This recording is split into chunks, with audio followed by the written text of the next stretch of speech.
Okay, Grand Rising, my fellow fellow Elohim. Welcome back to another sunny Sunday of the one great I am awakening. I'm Chris Taylor, one of your hosts, and with me is my partner in spirit and in mind, Mr. Gregory Isaac Thomas Surtee. What to pray?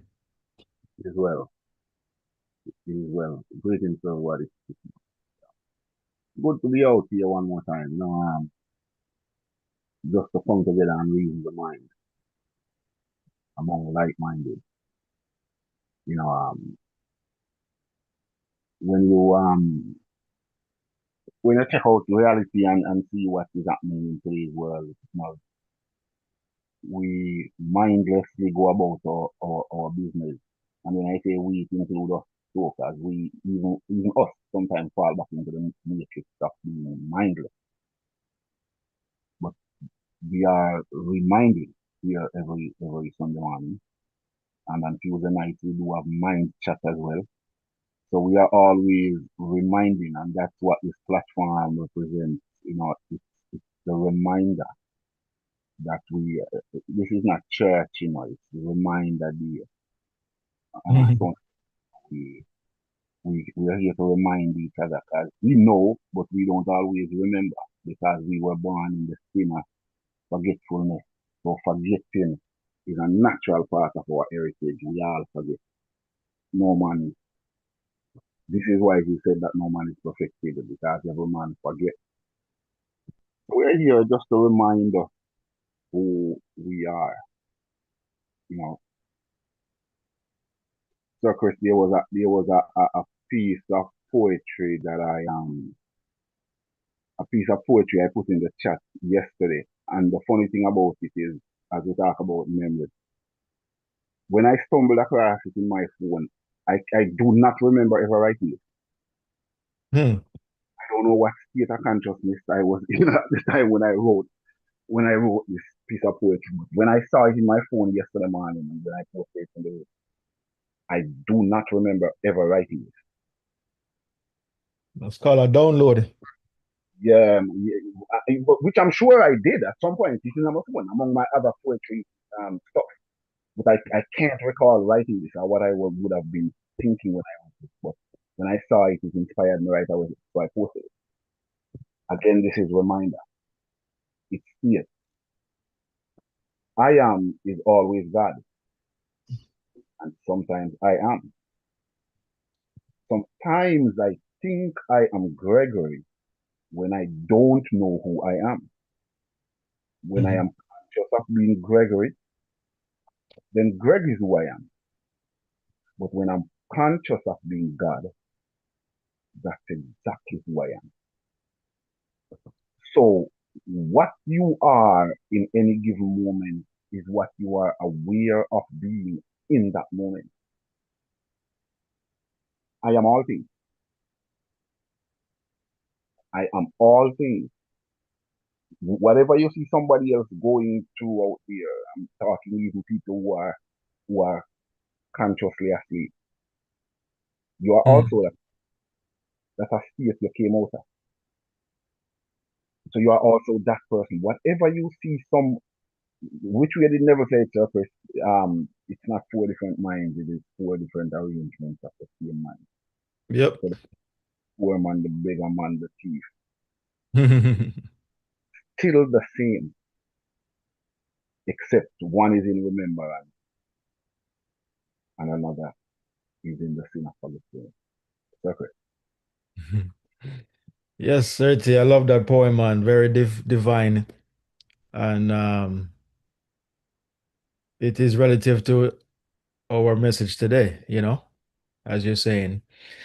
1 minute you're being God, and 1 minute you're being this physical body. Recognize yourself as Gregory, having an experience.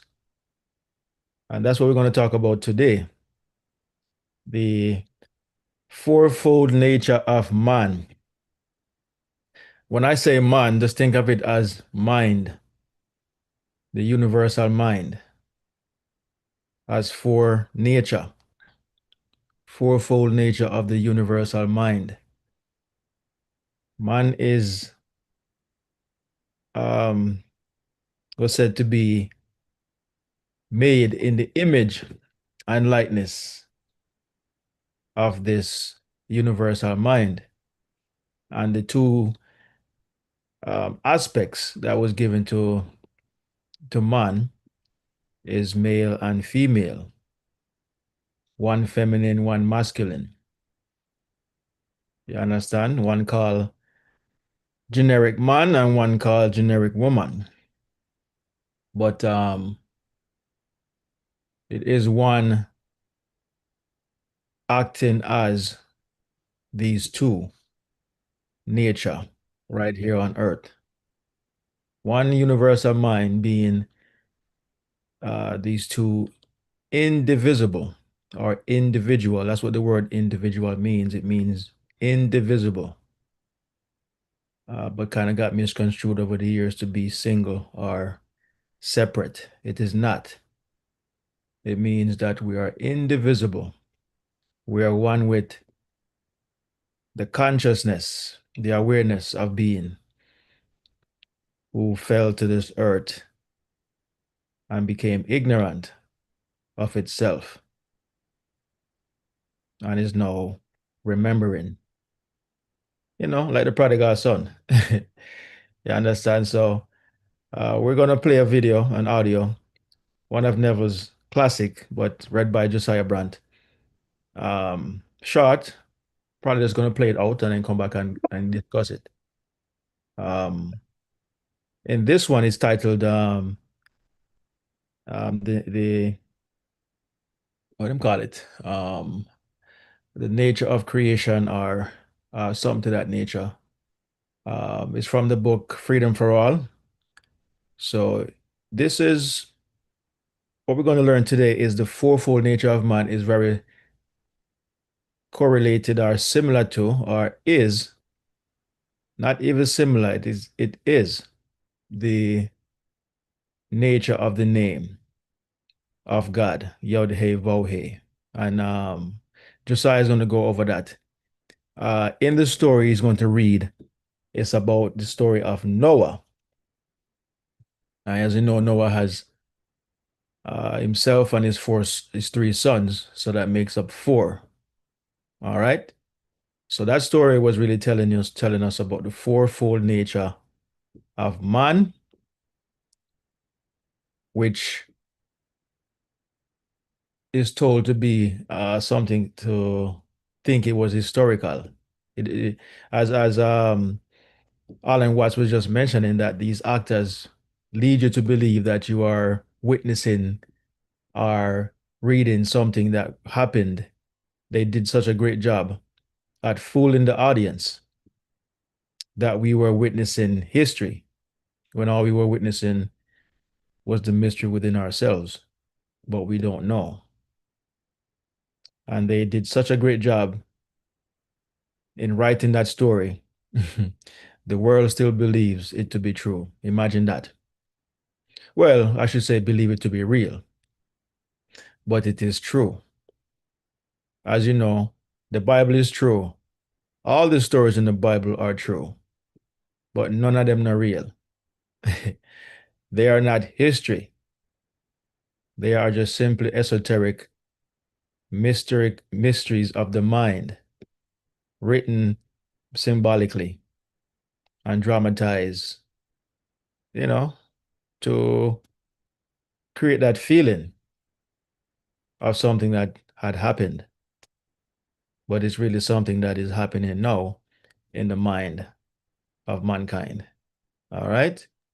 So, yes, Yes. it's about that, sir T. No, the last statement that you're making, it sounds controversial, sounds Mm, like, but it is something that we've said here repeatedly, and I want to make sure that people here are confident in that when you say what you just said just now, that the stories in the Bible are true. Every last one of them. The Bible is true. At the one great I am, we don't burn the Bible over here and say it's useless. We burn we are we have risen above the way it has been interpreted as being history of what took place across over in Palestine. We that that is not real. The stories are true, but they are not based in reality. So when you say that, you can say it with confidence. It's not. If somebody else wants to believe that these things are reality, are based in reality, I'm talking about talking snakes and talking donkeys and all these things and virgins having babies. If somebody else wants to believe that that's real, then you leave people to believe what they want to believe. But you know, this is not a belief. You know that this. I'm sure everybody here knows, and I think everybody on the planet knows that these things are not real. It's just that some people choose to still believe that it is real. Just in case. In case, exactly. They know in their own It's an insurance. believe as an insurance Yeah. that once upon a time in a land far away. If these stories should have been written, the Bible should have started with once upon a time, and it would have said once upon a time I like that. instead of in the beginning. Say Yeah, once but upon. oh my God. It's not real. It's true, but it's not real. All of it is true. But Um, a true man because a lot of stories told in books are mythological stories, and we all know none of them are real, but they have relevance in truth to the operation of mankind, you know? We all know that. But when it comes to the Bible, we take it hook, line, and sinker as a reality book, a historical book. But as I say, it's some contradictory, but it's not. It's really the absolute truth. And when him say, when you know the truth, it sets you free. And a lot of people right now are imprisoned because they still believe the Bible is real. And they're self-imprisoned right now. But when you know the truth, you become self-freed. All right. So you're all imprisoned based on your own belief. None of it is being done by anyone else but yourself. All right. So, in that said, let's go to the audio. So it is what is it? Once upon a time, God created the heaven and the earth, not in the beginning. There's no, there's no beginning in a cycle or a circle. That's right. Yeah, these are just the creative imagination of man, you know? We are something else, I like to say. All right, so let's share this video and oh wait there, here it is. All right, so this is Daily Neville, the mystic story of Noah. And yes, it is titled The Secret of Creation. All right, so take a listen, guys. Listen wisely. And we're going to come back and discuss our findings.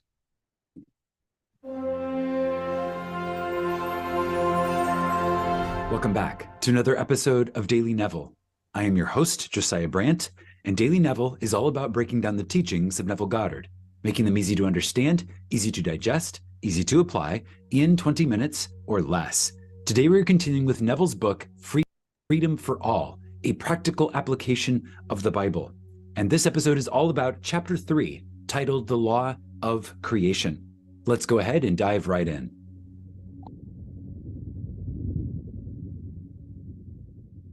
The Law of Creation. Let us take one of the stories of the Bible and see how the prophets and the writers of old revealed the story of creation by this strange Eastern symbolism. We all know the story of Noah and the ark, that Noah was chosen to create a new world after the old world was destroyed by the flood. The Bible tells us that Noah had 3 sons, Shem, Ham, and Japheth. The first son is called Shem, which means name. Ham, the second son, means warm, alive. The third son is called Japheth, which means extension. You will observe that Noah and his 3 sons, Shem, Ham, and Japheth, contain the same formula of creation as does the divine name of Yod, He, Vav.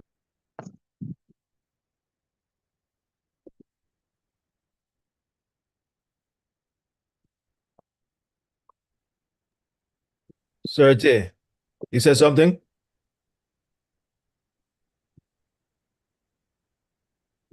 Thought I heard Sergey say my name. No, sir. No, sir. Okay. All right. Sorry about that. I thought you were trying to get my attention. He. Noah, the father, the conceiver, the builder of a new world, is equivalent to the Yod, or unconditioned consciousness, I am. Shem is your desire, that which you are conscious of, that which you name and define as your objective, and is equivalent to the second letter in the divine name, He. Ham is the warm, live state of feeling, which joins or binds together consciousness desiring and the thing desired, and therefore is equivalent to the third letter in the divine name, Vav. The last son, Japheth, means extension and is the extended or objectified state, bearing witness of the subjective state, and is equivalent to the last letter in the divine name, He. You are Noah. You are the knower. You are the creator. The first thing you beget or created is an idea, an urge, a desire, the word, or, in this case, your first son, Shem, which means name. Your second son, Ham, warm, alive, is the secret of feeling, by which you are joined to your desire subjectively, so that you, the consciousness desiring, become conscious of being or possessing the thing desired. Your third son, Japheth, is the confirmation, the visible proof that you know the secret of creation. He is the extended or objectified state, bearing witness of the invisible or subjective state in which you abide. In the story of Noah, it is recorded that Ham saw the secrets of his father, and because of his discovery, he was made to serve his brothers, Shem and Japheth. Ham, or feeling, is the secret of the Father, your I am, for it is through feeling that the consciousness desiring is joined to the thing desired. Now, if you remember from our previous episodes of Daily Neville, we've talked about how feeling is the nail that binds. Feeling is the nail that binds, meaning that you are the conceiver and you have a conception, or you are the desiring and you have a desire. You are bound to that desire in a way that then objectifies that desire through the nail of feeling. So in this case, feeling is the secret of creation, or the secret of the Father.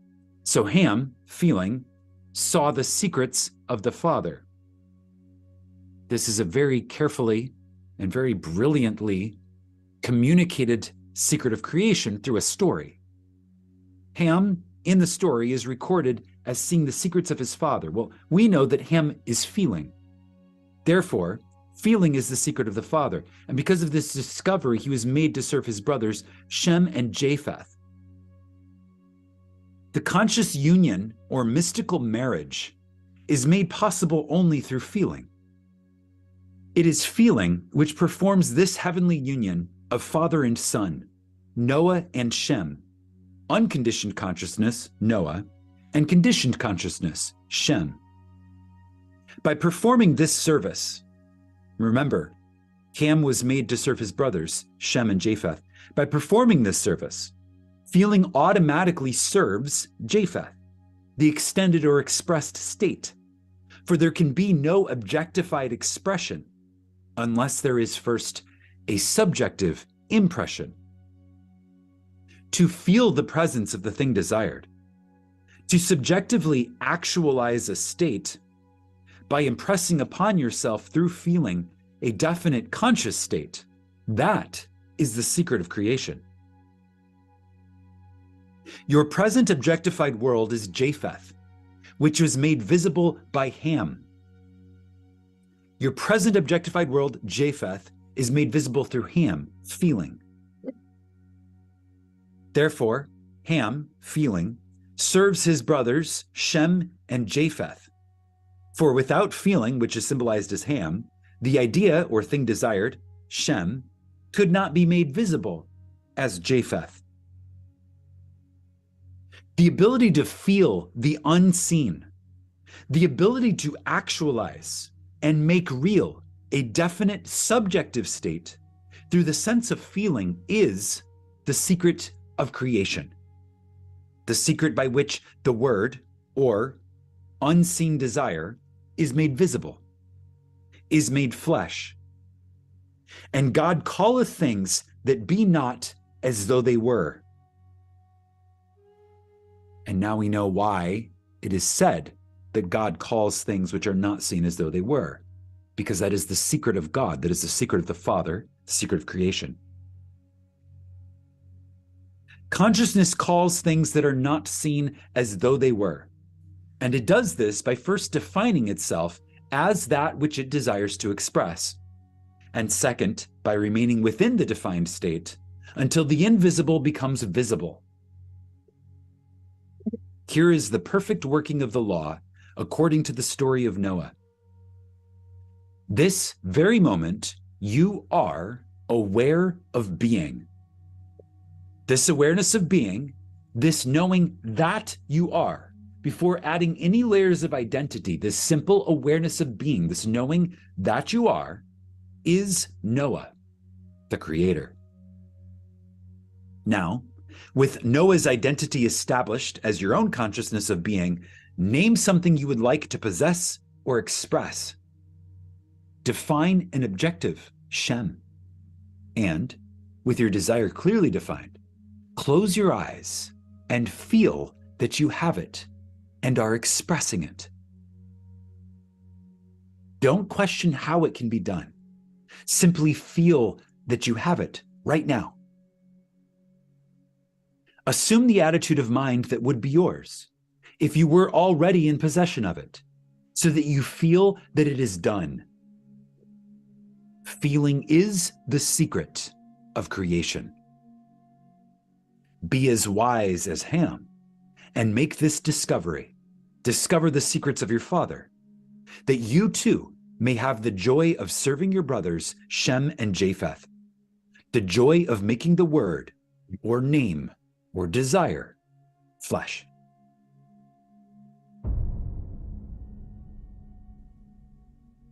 A short and potent chapter here in Freedom for All, practical application of the Bible.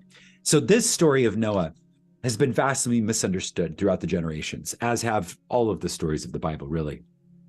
The story of Noah really is a revelation of the secret of creation itself, as are most of the stories of the Bible. Most of the stories of the Bible are the same story told over and over again, but they are dressed up in different characters.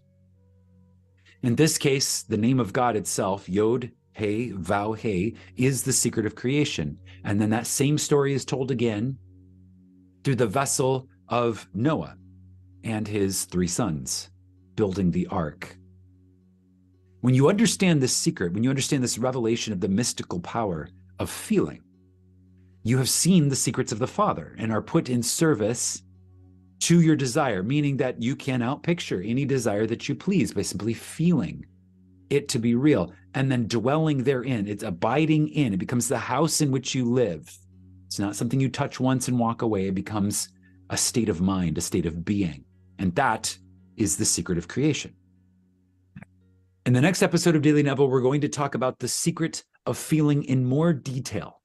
We know that the secret of feeling is the secret of the Father. We're going to dive into exactly what that means and how best to apply it as we continue our discovery of the practical application of the stories of the Bible.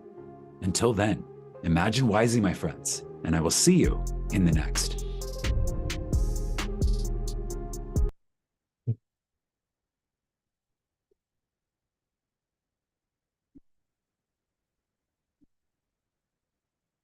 Yes, that story was absolutely profound by Neville, read by Josiah Brandt. The secret of creation, or the law of creation. As we are discussing today, our title is The Fourfold Nature of Man. When I say man, I'm talking about mankind. I'm talking about the mind. All right? That's another word for mind. Man. Man is creative. The mind is creative. All right? Says it right here that, you will learn how the nature directly and infinitely correlates to the Hebrew name of God, Yod He Vav He, and how it is the exact sequence in which man unknowingly uses to get his or her desires. Okay? You don't have to know this secret to use it because it is our nature, natural. This is how we operate, whether we know what we're doing or not. There is also 4 levels of learning. The first level is unconscious incompetence. Interestingly, this is the first state that everyone is always at. This is your ignorant, the most ignorant state that you can ever be in. You are unknowingly ignorant or unconsciously incompetent. You don't know that you don't know. Unknowingly ignorant. You don't know that you don't know. Then there is conscious incompetence. Now you know that you don't know what you are doing. Once you try it one time, you realize, I don't know this thing. So now you are competent. Now that you're cognizant that you are not competent in this field, whatever that field may be. However, if you persist, you get to the third level, which is conscious competence. Now you know that you know, but you're still going in steps. You're not at second nature of this thing yet, but you know what you're doing. But you have to still read what's next, or look at what's coming up next, or follow some procedure, and so on and so forth. And then the last stage is unconscious competence, meaning that you don't think about what you know. You just do it unconsciously, but you know it, but there is no thinking. Become just active. You are at the active state of knowing. Okay, unconscious competence. That is the last stage. So that's our fourfold nature in learning something. But our fourfold nature in the other aspect of our daily lives and who we truly are goes back to the story that we just read or just heard about Noah and his 4 sons, and his 3 sons, Shem, Ham, and Japheth. And we all know the story about Noah building this ark. The ark they're talking about here is the body. This body is the ark. All right? There's no other ark that exists but this one. All right? This is the ark that was built. And within this ark, the other aspects of the ark. The first aspect of this ark is your awareness, your pure unseen, all-knowing, all-powerful, omnipresent self. That is your first identification. Spirit, the spiritual man, the spiritual self. That's your first concept of yourself, right? Whether you know it or not. It cannot be any other way. That's what always is first. All right. Then after that, you have the intellect or the conscious mind or the word, the desire, whatever your objective is, the mental state. So intellect, mental, the same thing. This is your talking state. You know how to speak, or your thinking state. You know how to think. You are aware of something. So you firstly are just pure awareness. Then you secondly, you are aware of something. You are aware of your environment. You are aware of what you need, food, money, a partner, whatever. That is the intellect, the mind, the mental state. That is your second nature. Always is. You may not know who you are, where you are, or what you are, but you know that you are. Okay? You know that you exist. You're conscious of some kind of existence. That is your second state, second nature in this fourfold nature we're talking about here. Then your third nature is the emotional state, the feeling state, the state that attaches you to things, either good, bad, or indifferent. You know, you're attached to something by way of feeling. That's why we cannot let things go, even when it's bad. You are attached to it by way of your feeling. It's the only thing that attaches to anything. Is how you feel, how it make you feel. You understand? That's why a thief can't stop being a thief because he's attached to it by feeling. Make him feel some type of way, you know? And it's part of the nature of man. And it works either good or bad because the feeling is impartial. It's not um just it's not where that's one person can feel this way, one person can feel that way. Everybody have the ability to feel all the different ways that there are to feel. Doesn't matter. You can feel angry, you can feel sad, mad, glad, blissful, hurtful, you know, resentful. You can feel any different type of ways. Everybody is capable of it. It's not subjective only to one race or one color or one um, demographics or whatever the case may be. All man, all of mankind is subjected to this feeling state. Okay? And your fourth state is the physical, the physical state, knowing that you have this body, the outward appearance, you know, everything you see outwardly is the physical, including your own body. You get to see it, you get to enjoy it, experience it, all these different things. So that is the last nature of man right there, is your physical aspect, you know, of what's apparent, what's evident, everything around you, including your own body.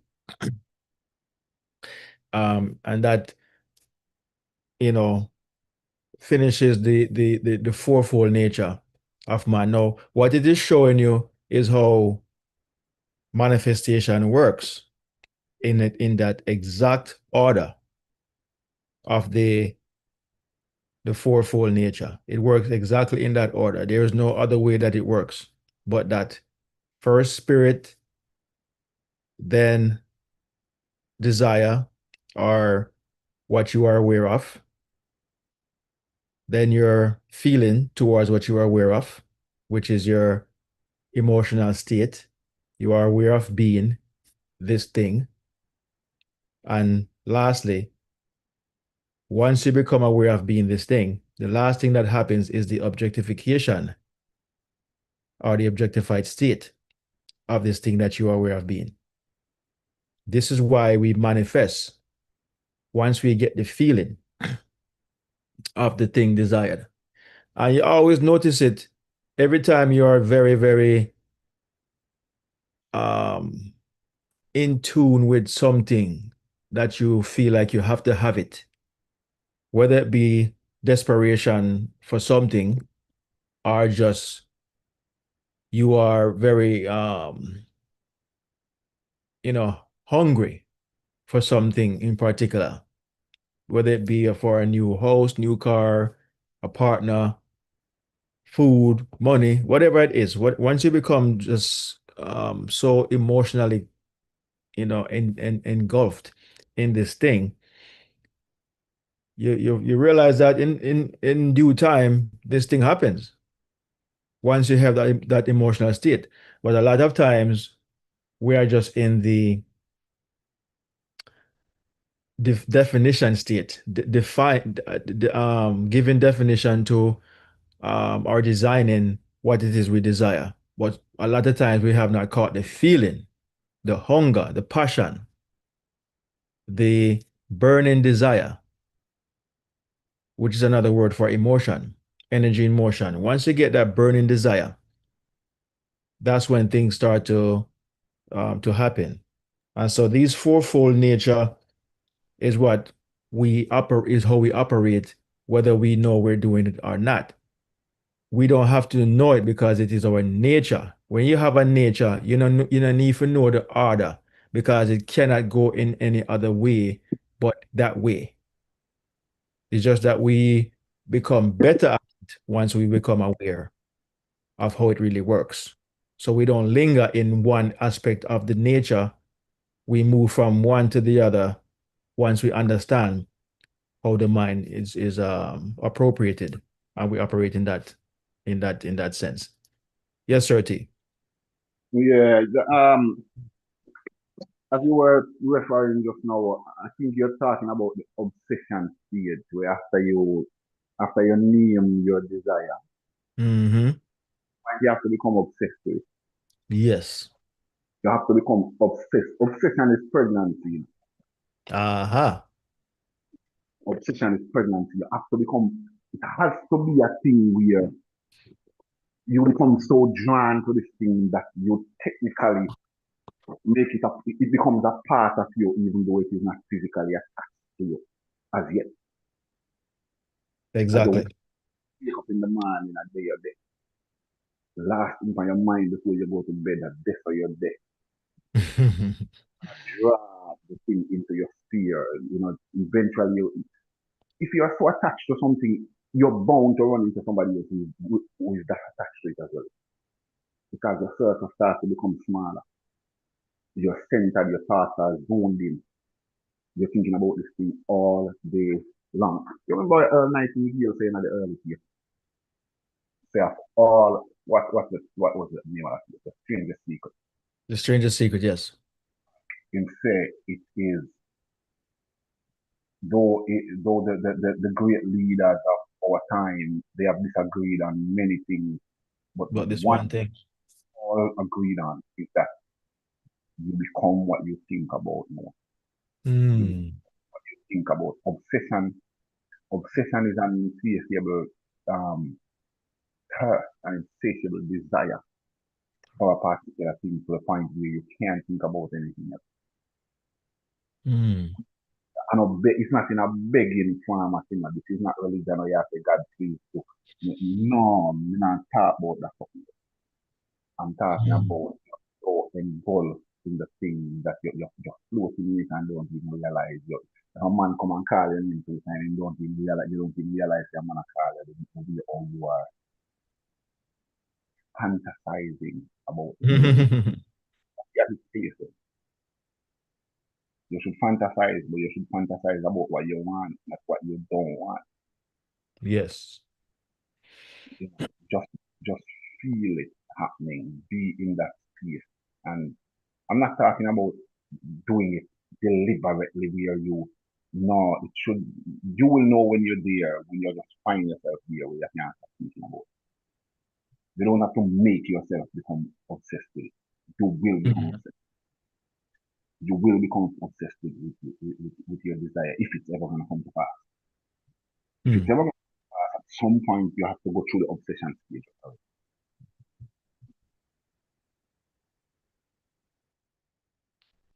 That is a very profound explanation as well, Sir T. Is that word right there, obsession? That if out of all the words that will correlate with an emotional state or being emotional about something, obsession is that word. Obsession creates objective or the objective. That's why both words are spelled with the prefix ob. You understand? When you are obsessed about something, it must become objective, and it never fails. And that secret, that tape you mentioned about Earl Nightingale, the strangest secret. You and I, interestingly, without even knowing each other, was listening to that very tape at the same time. Um, I don't remember how I became aware of that tape, but I just remember listening to it ad nauseum, over and over for a very long time. And then come to find, when we met, which was about 6 years ago, um, that you two was aware of that tape and was listening to it. The strangest secret. And as the tape say, you become what you think about most of the time. That was very profound to mention that, Sir T. Yeah, man, it's so funny that in that period of time, right before I met you, when I was listening to this tape several times per day, because it's only what 31 minutes long, I think it is. Yeah, just 31 minutes. I was listening to it several times a day, right in the period right before you and I met each other, Mm. and only to find that right when I met you, that you had been listening to that same tape during that same period of time. Again, it shows when you become, I was obsessed with the tape. I could almost repeat back then. I could almost repeat the tape verbatim. 31 days. Hmm. I was obsessed with it, and because I was obsessed with it, it dragged me into the sphere of another person who was equally obsessed with the tape.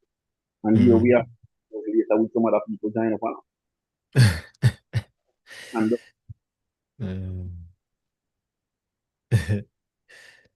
Yeah, man. The obsession is real, because this is considered an obsession, what we're doing here. Each and every Sunday, we are obsessed with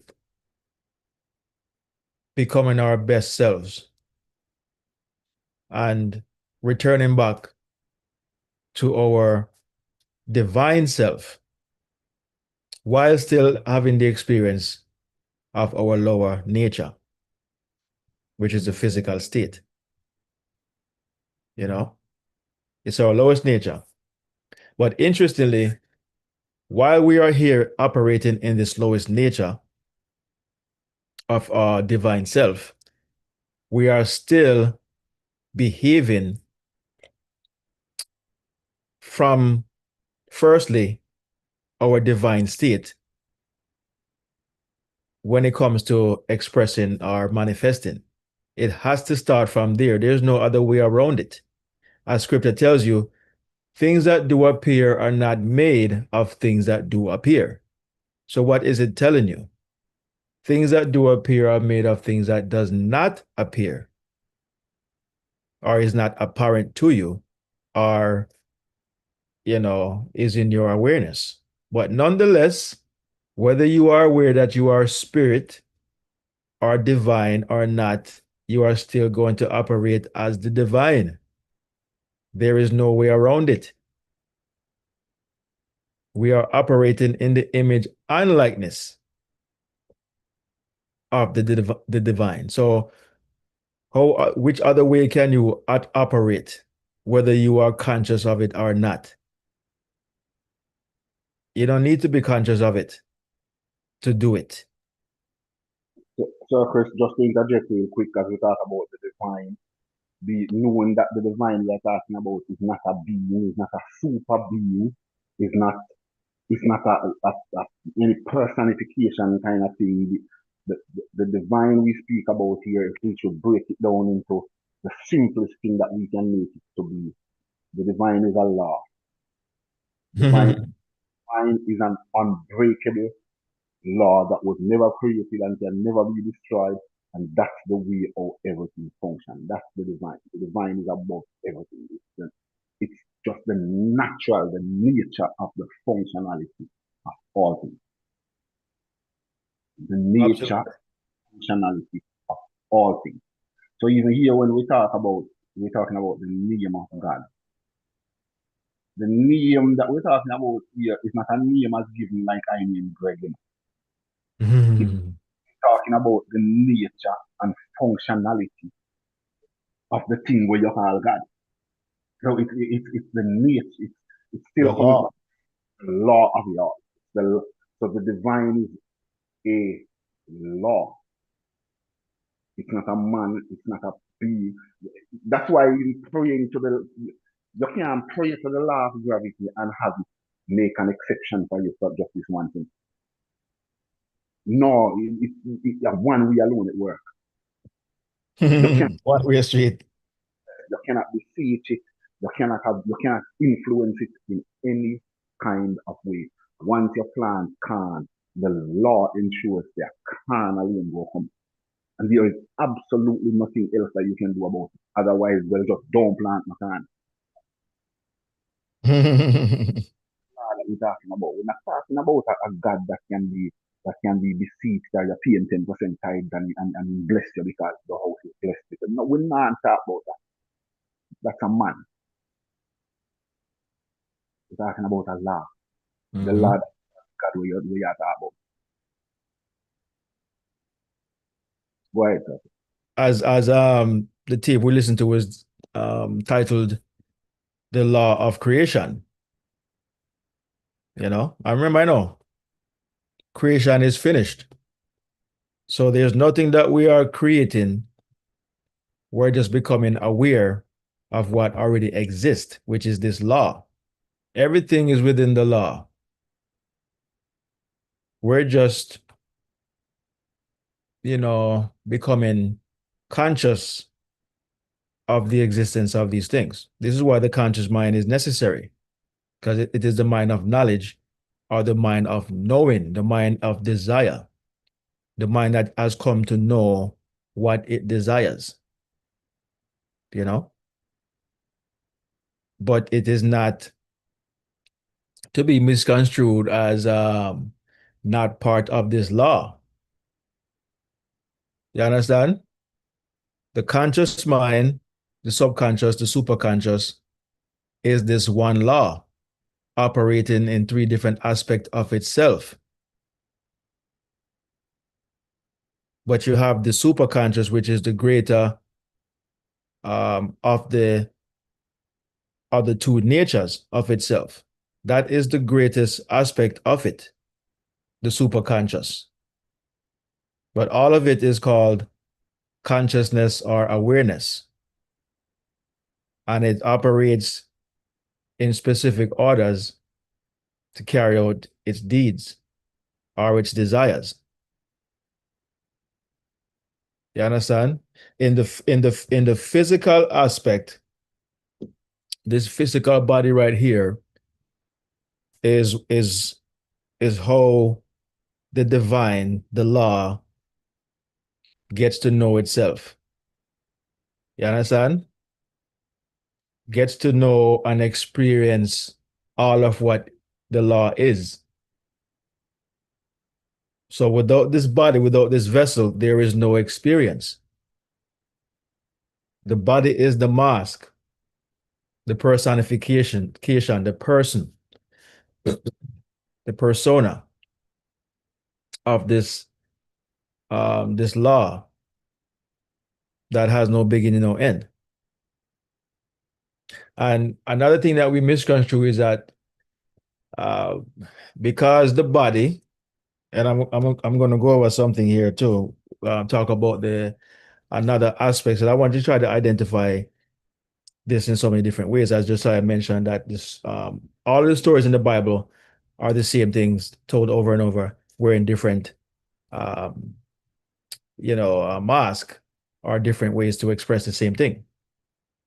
Um, but the physical body, because we see that the body dies, we think that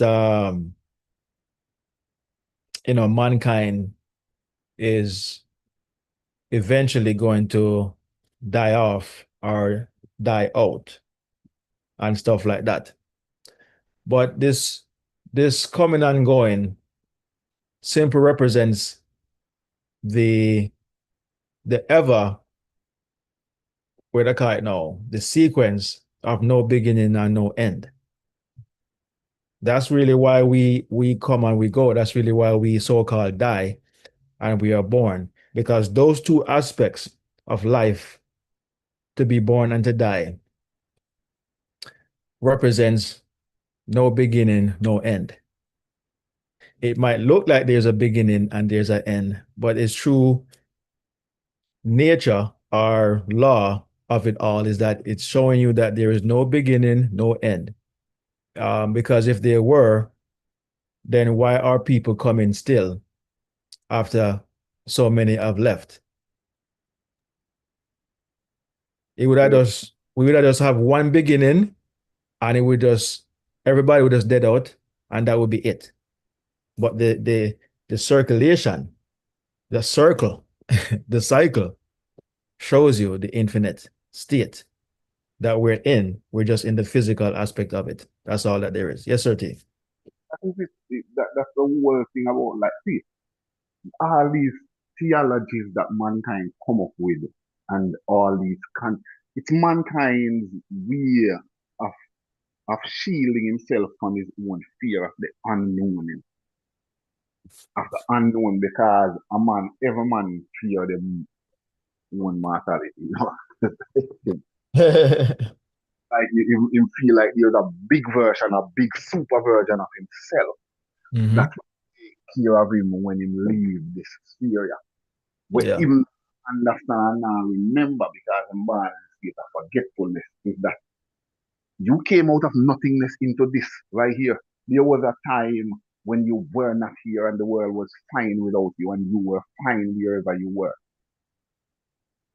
And you're gonna leave one day and the world is gonna be fine without you, and you're gonna be fine wherever you go. When I say you, talking about the consciousness that always was. I know when you come on the earth, you become conscious. You were in your mother's womb, sucking your thumb. And if you're a left-handed baby, you need to suck your right thumb. So you were conscious before you even knew that you were here. And you need to worry about nothing. Them time you need to worry about whether it is right to baptize in the name of the Father, Son, and Holy Ghost, or whether it is right to be a Jew or a Muslim. Yeah. Fear about any such thing. You were just there. I am. Just exist. And when you leave, it's a cycle in and cycle out, and it's a repetitive cycle, non-stop. It's a repetitive cycle, non-stop, and it happens the same way every time. Not technical about how human beings come on the earth, them born, and not technical about how human beings leave the earth, leave and dead. It's a simple thing that happens over and over and over again. But human beings are always here and will always be here. And let no man tell you that there was a day when no human being was here. Because that man who's telling you that he could never know that somebody, the man who's trying to tell you that there was a day when God put sun in the sky, the man who tried to tell you that he could never know that. in born come see the sun in the sky. And if it's a Mm. next in that, the man that did born come see the sun in the sky. So as far as I know, the sun has always been in the sky. I don't know if nobody ever put it up there. It has always been there. That's where all that we know. Why should I choose to believe something beyond what I know? It's always been there. The creation, brother. Mm-hmm. Everything is natural, and what is not natural, anything where you see here that is artificial, we not say supernatural. Anything that you see here that is artificial, that we also was created, a man created, or some other creature upon the land created. Mm-hmm. Anything else that was not created by man or some creature here upon the land, it's natural. It has always been there. It has always been there. The sea, the ocean has always been there. The sun and the moon has always been there. Tell me not of a day when the sun was not there, because you could not know it. Your band come see it, brother. And the man before your in band come see it, and the man before him and every man band come see it. So how we know when it bought? You can never know that. That is something you believe. And you Mm-hmm. talk but keep your belief to yourself. You can't teach your belief to people. Tell people what you know, you don't tell people what you believe. I know that the sun up there every Yeah. day when I rise in the morning, what we call morning is morning, because maybe what we call morning I but else, but whatever. But when man, the sun is gonna be over in the east, and later in the evening, the sun is gonna be over in the west. Mm-hmm. And them tell you say is the earth a move, is not the sun. Well, I will not subscribe to that neither. Because every time I leave my yard and come back my yard, the same place and the sun, when they wish what I did there, the sun move. It is the sun that is moving. I mean, I know this is a little bit off topic. I'm just trying to show you the way how we just adapt to things that people say when your own reality is showing you something different.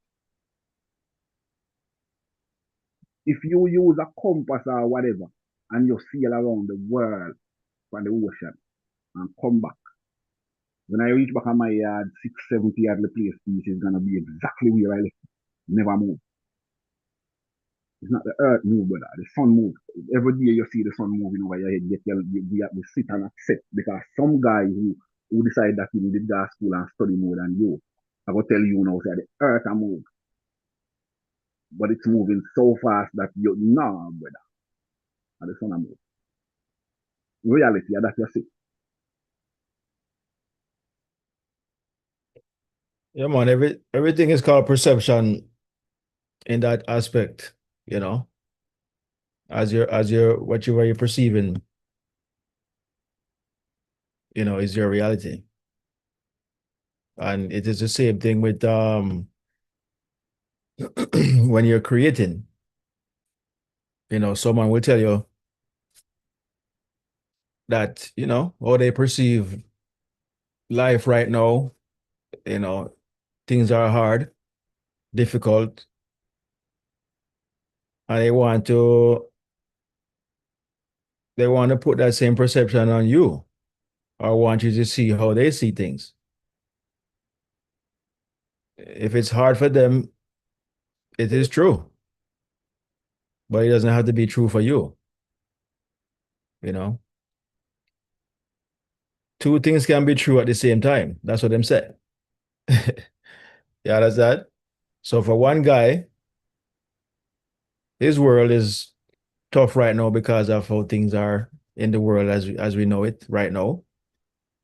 But for you, it doesn't have to be. So it's still gonna come down to your perception. Your perception creates your reality. That Yes, is sir. so T.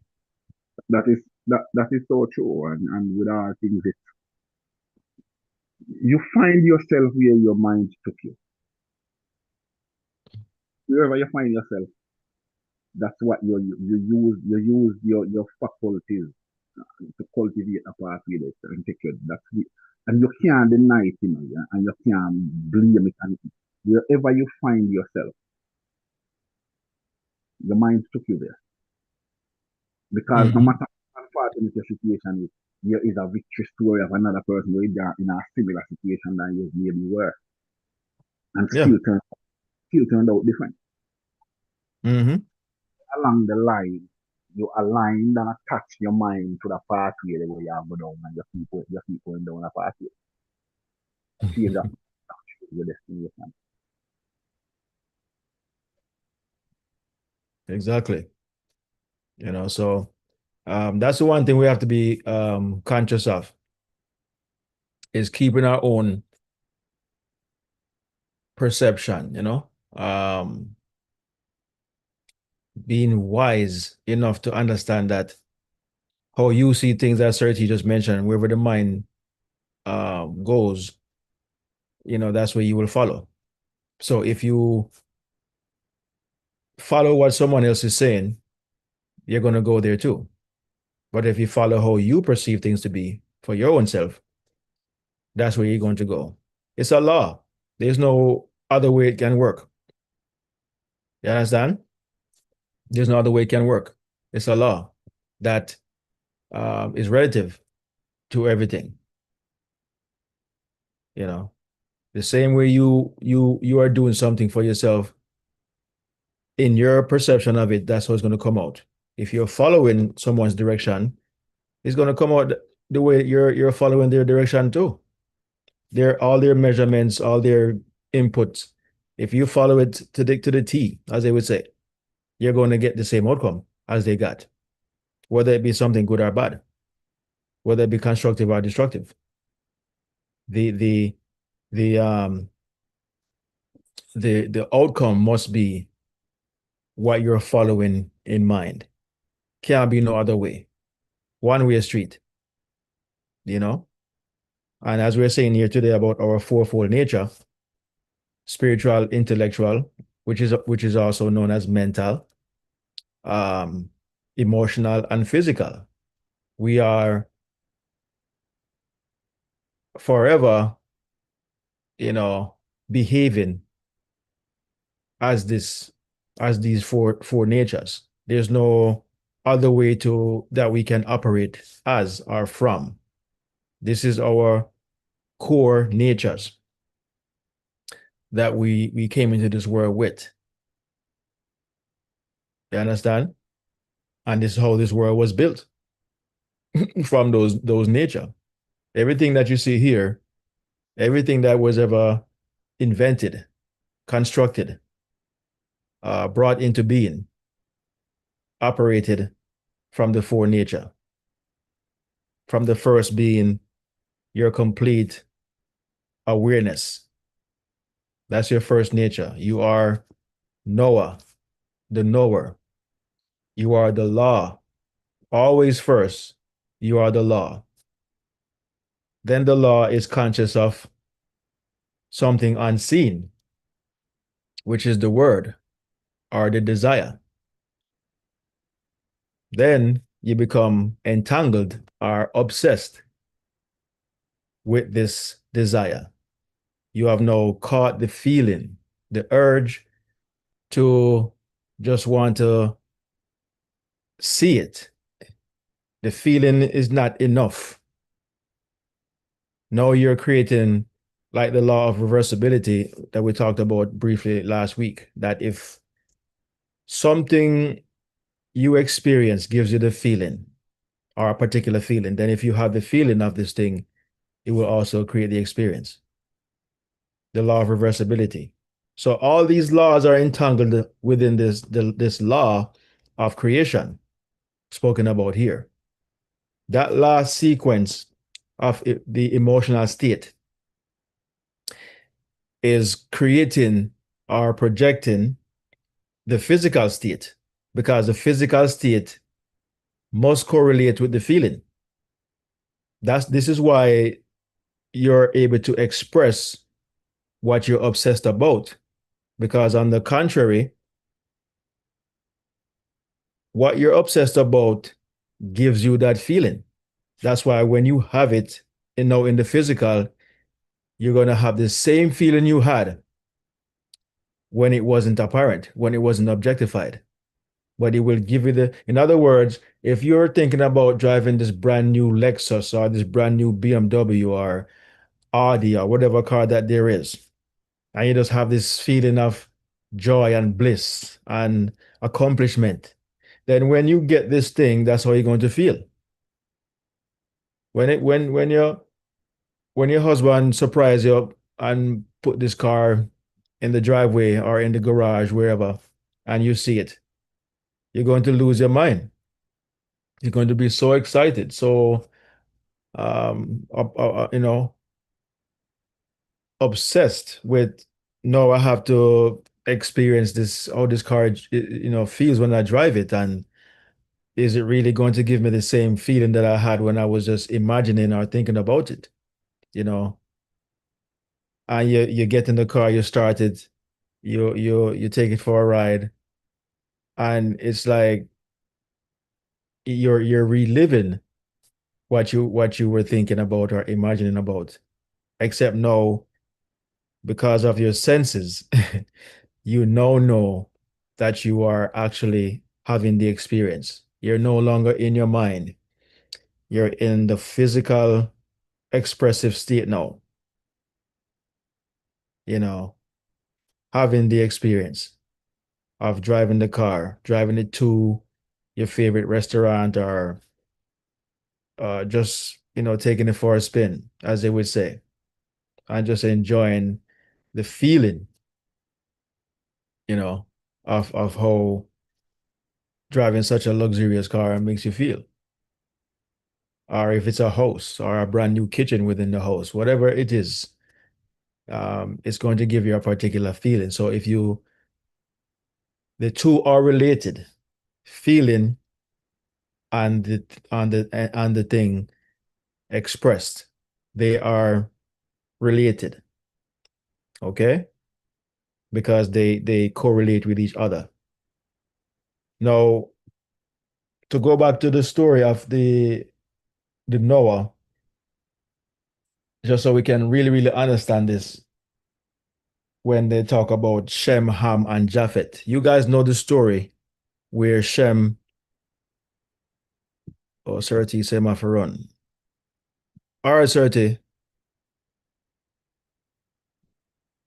Yeah, the story of Shem, Ham, and Japheth. No, we didn't understand the how these things relate in the real world as we are now, because we always look at them as some historical story.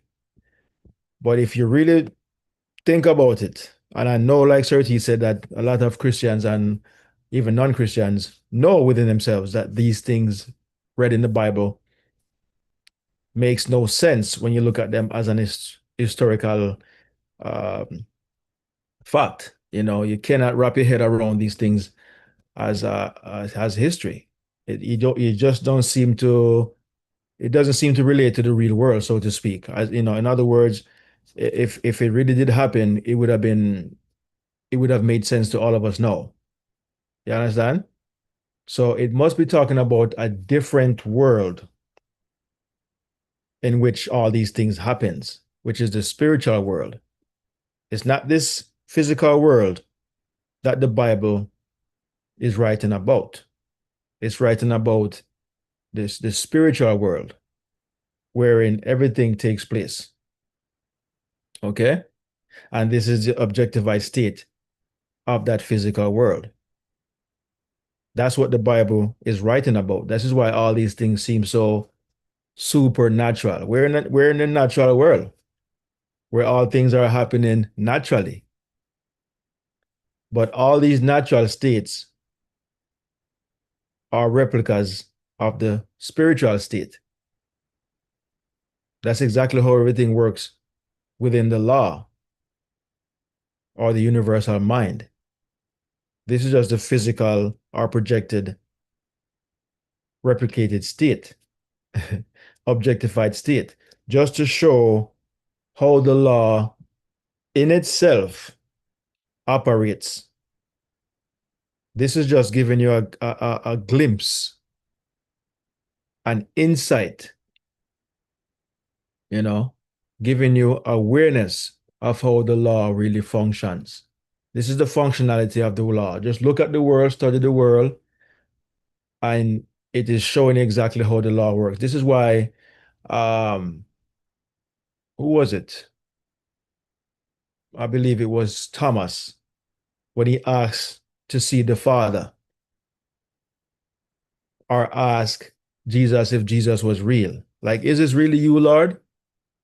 And no, I don't. It wasn't Thomas. It was Philip. I think it was asked to see the Father, and him said to Philip, "Say, um, you've been with me all this time, and you know not that when you see me, you are seeing the Father."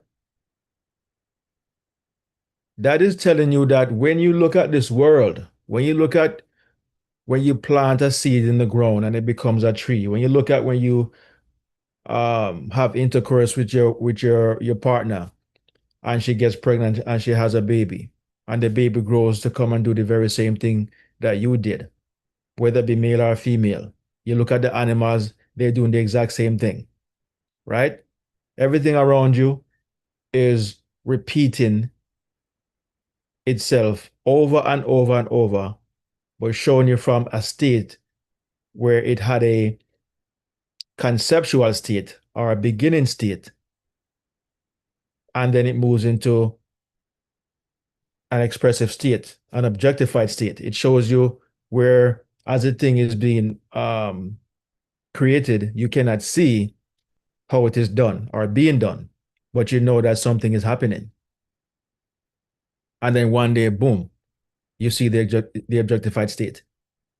It is telling you that the creative state or the law of creation is happening in secret, but it doesn't mean that nothing is happening. You just cannot see it, but you know that it is happening, right? So everything you're seeing is just the objectified state of the law itself. You're getting an insight of how the consciousness works, the inner workings of consciousness are what some people um, decided to call God. Okay? But you're seeing God in action. You're seeing consciousness in action. Just the world is your consciousness objectified. The world is you being consciousness or awareness objectified. You're seeing yourself. You're having an insight, an inside look, so to speak, of how you operate. If you wanted to see how your brain works, or how your mind works and stuff like that, just observe the world. That's exactly all the stuff that's going on within that you cannot see going on inside your own head or your own mind or your own body. You're seeing the exact things that's happening on the outside. That's what's going on the inside. But we have complicated it, thinking that, there has to be more than that, but it really is not. It's really that simple. You understand? It's really that simple. And we don't have to be told to have intercourse. Nobody have to teach animals them how to have intercourse or tell them to do it. They just do it. Nobody has to teach human beings how to have intercourse. We just do it. Nobody never tell me. Still did it. Never see it or how it was done. Did it anyways. Never watch a movie. I never took a class. Stevie Wonder blind. Everybody who are blind, deaf and dumb or whatever, they still have kids. They've never seen how to do it. Told how to do it. It's in your nature. You cannot escape it. So we've complicated these things thinking there's more to it than that. There's nothing more to it. We're doing exactly what we are, who we are. The only difference is with the ignorance that we apply in how we apply our nature or operate our nature, that's what has created all the chaos. But that only come from, as you notice, from the side of man, from the aspect of man. Everybody else, everything else is operating so naturally. The earth grows food, the animals procreate, rain falls, sunshine, breeze blow, all these things. None of these things that we have to do. Thank God we don't have to do it, because if we had to do all these things, we would have destroyed this place already. But everything is operating from the law itself. Okay? It's unconscious, just doing it naturally in a state of knowingness. Don't have to think about it, it just does it. We don't have to think about beating our hearts, pumping our blood, breathing. All these things happen so naturally. Don't have to think about how to swallow, how to chew. The baby comes out the mother's womb, and the first thing the baby wants is food and knows exactly where to find it. I used to raise dogs, and I see how they operate. Cannot even see, but they find the mom and they find the breast. It's all natural. Don't have to do anything to show them anything. They just do it. But when we become, for whatever reason, programmed by the world, we lose that divine state of operation, and now we're operating in an ignorant state. When we first came here, we are still in a state of knowing, a natural operation, as the divine, even when we're here in the physical. But after we become programmed by the world, by what our five senses tell us, then we start to operate in ignorance, because our consciousness has laid itself down willingly to be in this ignorant state. And then we become actors, not knowing that our what we're doing is not even real. We're just performing, in ignorance. We're just being whatever that there is, we're conscious of being, and we become that. And we still don't know that we are pulling from a greater source of ourself, the higher self. We don't know that's where everything is coming from. We don't know our first presence of self is this higher awareness, the superconscious, or the universal mind. We don't know, but we're always pulling from there first. Then we are conscious of something. Then we're conscious of being this thing, and then we become this thing. Those are the four natures. Pure awareness, okay? Pure awareness, nothing in particular, just is. Then you become aware of something. Because you're nothing in particular, you can become aware of anything in particular, because everything comes from nothing. Every form comes from something that had no form. That's exactly how everything works. Everything comes from what had no form in order for it to have a form. Because if it had a form from the beginning, you could not form it in anything in particular. It would remain that form forever, and that's it. Couldn't change. But it has to be formless and yet be aware of being any form it desires to be. Okay, so again, our fourfold nature, highest awareness, we have a desire, we become obsessed with that desire, which is our emotional state. And lastly, as we become obsessed with this thing, it becomes an objectified, or the state where your five senses knows that you're having the experience. Your five senses tells you that you can see it, hear it, taste it, smell it, and you can finally touch it. That is the most objectified sense, the sense of touch. You understand? Body can't fool you when you're touching something, but there's many things that you can see, and you don't even sure if what you're seeing is there. You understand? But when you touch it, the body can't fool you because you're now attached to it, you're holding on to it. That is when you're really, really having the experience, is when you can touch something. Okay? That is your most powerful sense. It's not the sense of sight, it's a sense of touch. Somebody who's blind cannot see.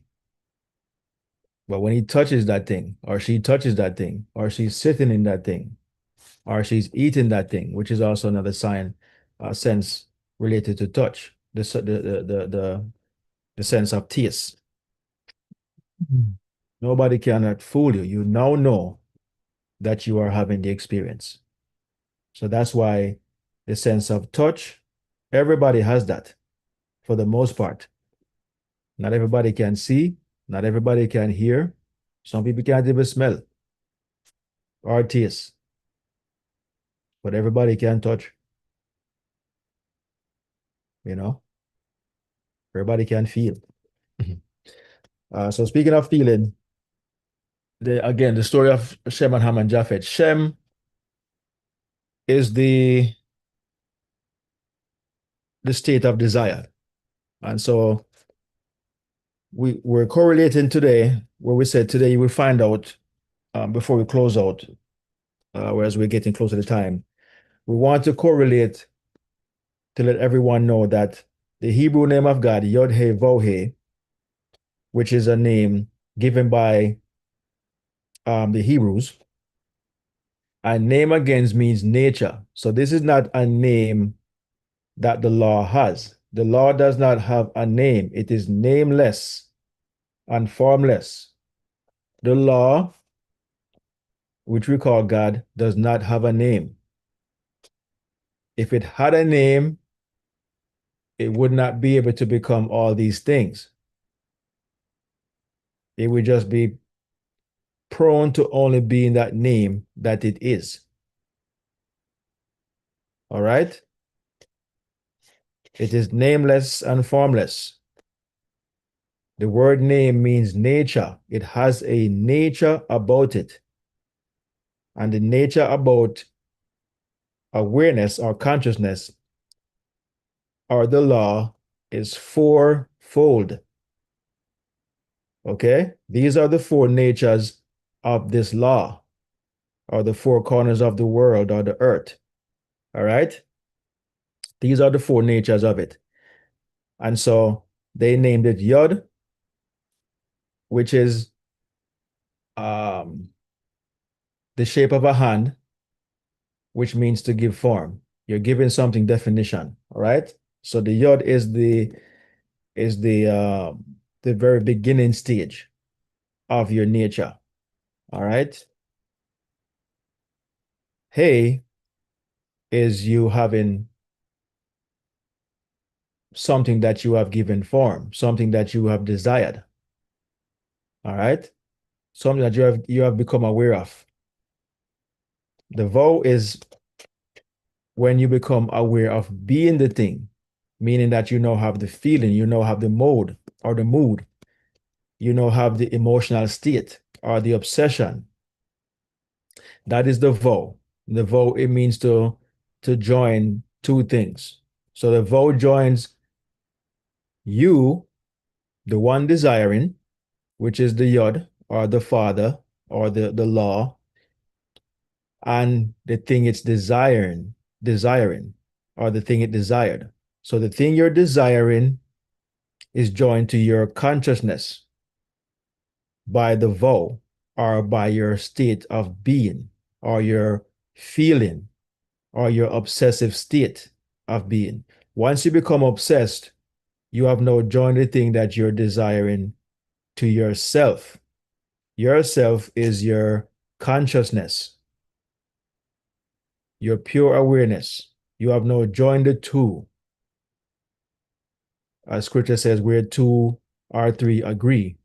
This is what it's talking about here. Where the two or three agree, I am there in the midst. All right? So you are joining what you're desiring to your state, your divine state is now joined with the thing is desiring by way of your feeling or your emotion. Whether it be good or bad, I always like to preface that. It doesn't have anything to do with you desiring something good, because people desire something evil too, or to do something evil. You understand? To someone else or to many people. And interestingly, Christians will not tell you this because they either want to deny it or they don't understand it, but they will say, oh, when somebody desires to do evil is because they worship the devil or they believe in the devil. No, there is only one power, one law. There is not two. One law that cuts both ways. Scripture tells you, I, the Lord, create good and evil. I kill and I make alive. I, the Lord, do all these things. You understand? It never say I and the devil. It says I, singular, the law or Lord, doeth all these things. I create good and I create evil. I'm going to care how Christians are, anybody who wants to try to finesse their way around it. It's as plain as day. It's telling you. God cannot be all knowing and not know good and evil. Stupidness. You cannot be all knowing and you don't know right and wrong, good and bad, yes and no. You can't be all knowing. All knowing means you know all that there is to know. There's nothing that escape you. You know it all. Nothing can escape. You understand? So there is no devil that you're serving when you're doing evil. You're just using the law to do evil. Simple as that. The same fire that cook your food is the same fire that you use to burn your hand. The fire burns your hand because that's what it does. It burns. But you've discovered that you can use it to cook. You've discovered you can use it to burn wood or burn somebody's houses down. You understand? So one law. It's always telling you naturally, like I tell you, you can see it. Weeds grow from the same ground that produces good fruits. And a different ground that grow the weed. At the same earth growing the same weed that's choking your crop. The same earth. Are you telling me that there's a good earth and a bad earth? No. It's only one thing doing the same thing. You just have to be conscious of what you desire. You get rid of the weed so your crop can prosper. You understand? So it's the same concept here. And so once you become emotionally entangled, I like to use that word with, your desire, this is when your the expression of your desire becomes manifested, becomes materialized, becomes apparent, becomes five sensory. You understand? So that's how the law works, whether you know it or not, whether you're a good person or not, whether you're a woman or a man, a boy or a girl, young or old, white or black. You understand? It does not matter what you are. because at your core, you are awareness operating from either a knowing state or an ignorant state. It works either way. If you're ignorant, you're going to have a lot of mistakes, a lot of obstacles, a lot of setbacks. But when you are aware of what you're doing, you minimize that, if any. That's the only difference. But you still cannot escape the law of operation. You're just going to operate the law more efficiently if you know how the law works. That's the only thing that's different, is efficiency. You knowing how to drive 180 miles an hour and a person who can only drive as fast as 100. The only difference is how soon you will get there. But both of you are going to get there.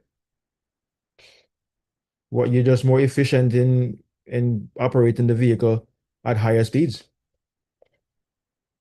You understand? It's the same thing here.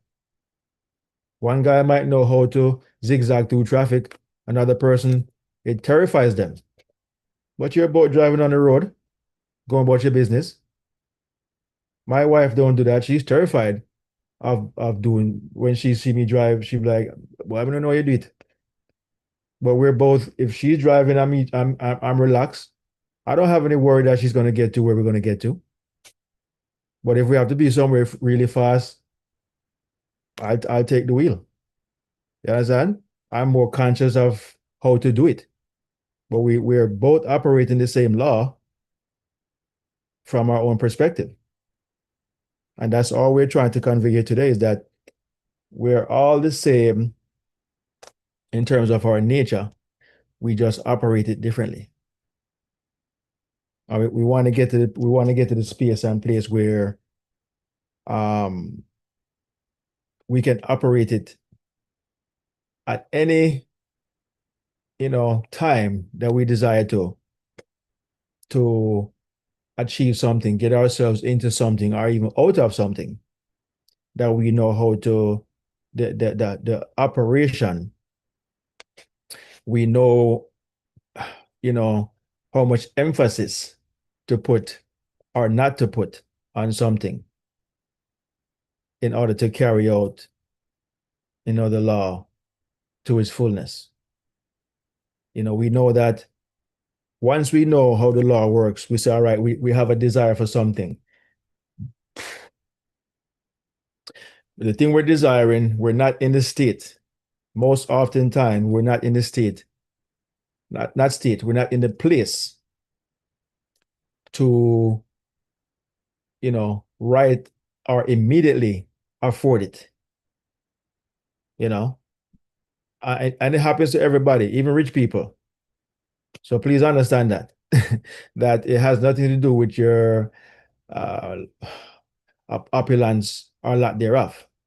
Rich people have their issues too with things that they need to get into or get out of. You understand? And I learned this one time, some long time ago, that everybody is rich, just at different levels. All right? Everybody is rich at different levels. It's just that when you compare this guy who's up here and you're here, you say, well, I'm poor in comparison to that guy. But everybody rich, just at different levels. So what one guy who's a millionaire can afford, the guy who's a thousandaire cannot afford that. And the guy who's a millionaire cannot afford something that a billionaire can afford. And then you have a multi-billionaire, and the list goes on and on and on. So we're all at different levels. But as I was saying, if you have a desire and you're not able to see how it's going to happen, just know that your first thing to do is to have the desire. You're not supposed to figure out how it's going to happen, because creation is finished. If something is already finished, then what is there for you to figure out? It's already finished. But you have to put yourself in the alignment of what's finished. So you say, you desire something, And because we now know how consciousness works, or the four nature of consciousness, how it works, your first thing that you do is desire. Then the second thing is to live as if you are already experiencing the desire. And that is the emotional state, the feeling state, the obsessive state, as never teaches us to live from the end. The end is the emotional state, the feeling of the wish fulfilled. You live in that state from the very beginning with the knowledge that you do not have the money or the time or whatever it is that you don't have. You already know you don't have it, but that is not your concern. Do not make it your concern. So because we know the law, we're not going to get caught up on, well, I wonder how, and we're wasting this energy thinking about the how. The only thing you're supposed to concern yourself with is the emotional state.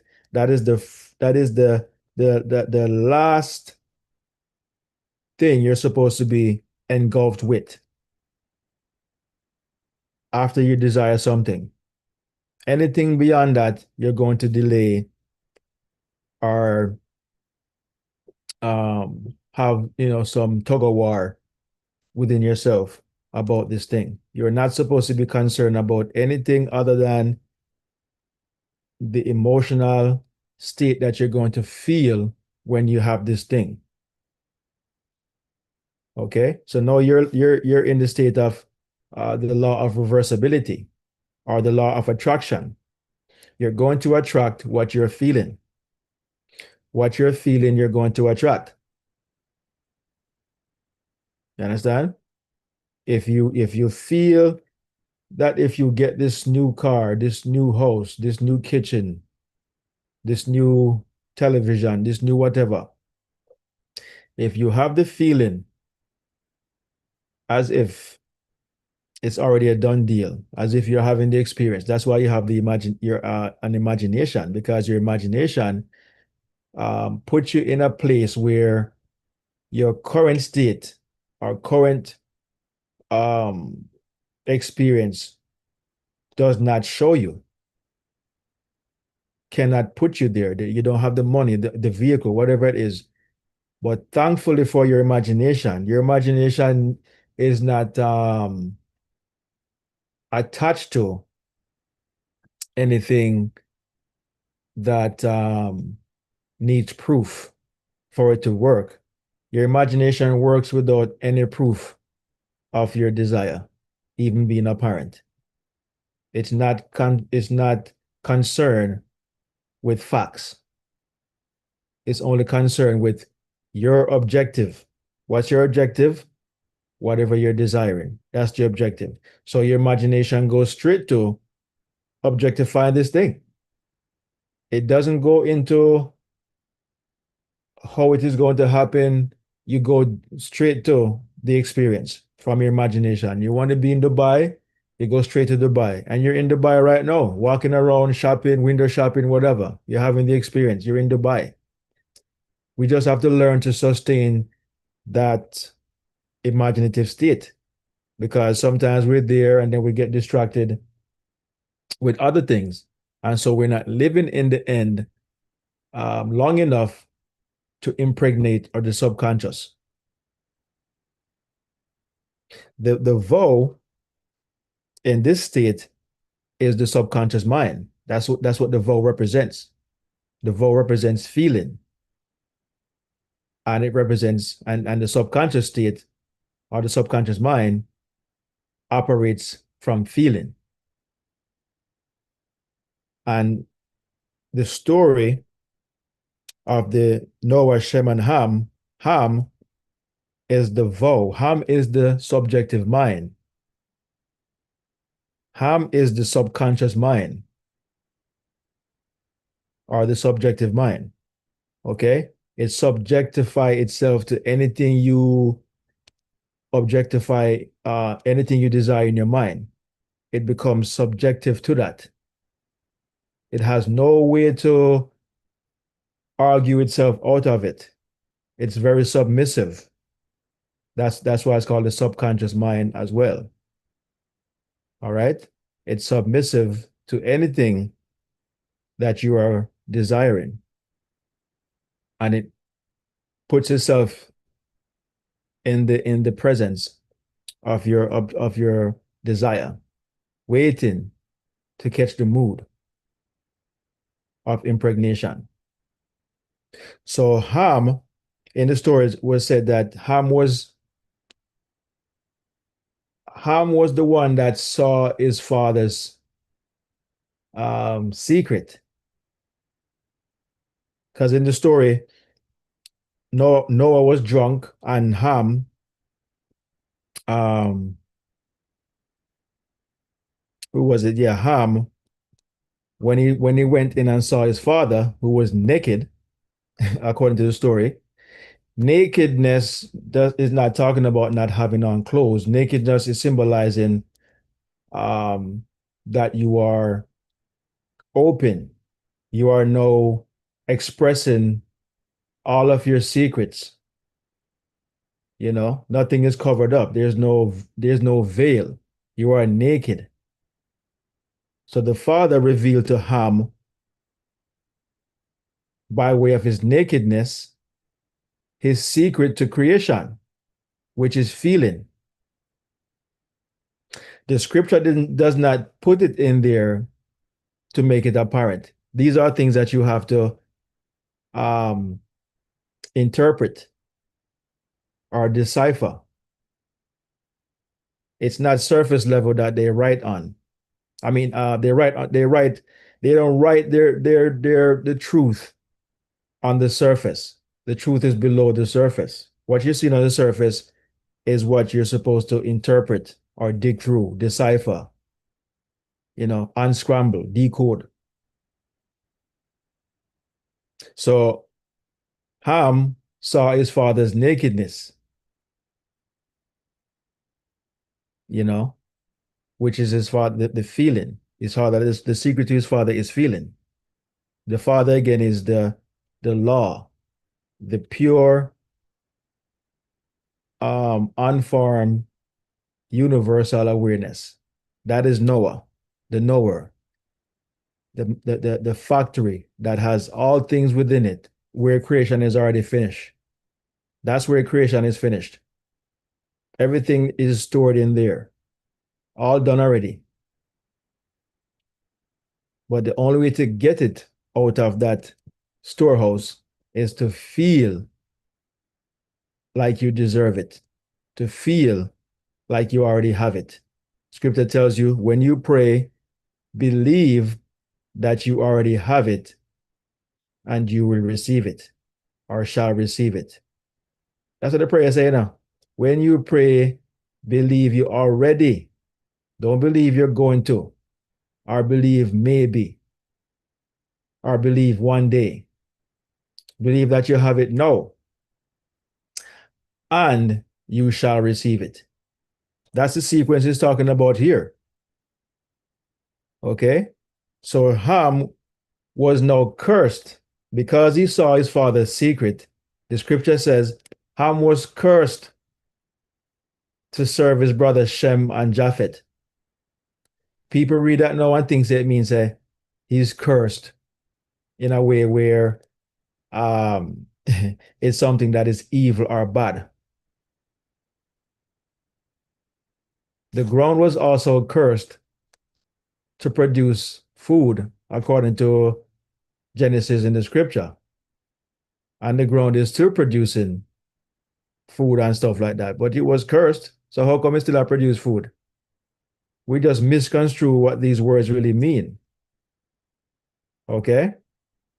Cursed and spell is pretty much the same thing. We're always casting a spell using our consciousness. And the spell is impartial. It's not good or bad, it just is. But based on the nature of how we're using the spell, is how it is going to return. If you use the spell as something bad, is going to have a bad outcome. If it's good, it's going to have a good outcome. A spell or curse is not something bad. It's just the nature of how you use your consciousness. It's already embedded. But because over the years we've misconstrued so many words as I've been studying, that they're not even what they were meant to begin with. These are just changes in human perspective over the years. I know it is known as these negative things, but it is not. And a lot of these things were done on purpose to fool us, to accept the negativity, only the negative side. When the thing is impartial, it just is. It's a double-edged sword. It cuts both ways. Okay? It doesn't mean anything until you give it meaning. That's what the curse is. Eve was also cursed to to to to bear children. That's what the book said. Eve was cursed to bear children and to be and to be subjective unto Adam, which Adam is, Adam is not a man, Adam is man, both male and female. Eve is your subconscious mind or your emanation. Whatever you desire, it emanates, you know, and become what you desire. Okay? There has to be something that helps you to bring that into being. And the name Eve, interestingly, is in the name of God, Yod He Vav He. The last three letters spell the name Eve, but not pronounced Eve. It's really Hava. Eve is just, and that's another story, but Eve is just the Englishized version of that name, Hava. Okay? That's the Eve that is in the name of God, interestingly. He Vav He. That's the name of Eve in scripture. Not in the English version that we see, but in the original version, that is the exact name. He Vav He. That cannot be a coincidence. It's trying to tell you that it's part of the nature of creation. And this is why Eve was subjectified to man or to Adam as his wife. And your wife is always the emotional state. Okay? And is also known as your better half, because that aspect of man, the wife, is your feeling state, emotional state, the state in which gives life to your desire. That's why the woman gives life to the baby. You understand? It's such a dichotomy of consciousness. It's crazy how it's working or how it works. But when you study it keenly, you get to the understanding of how it really works. All right.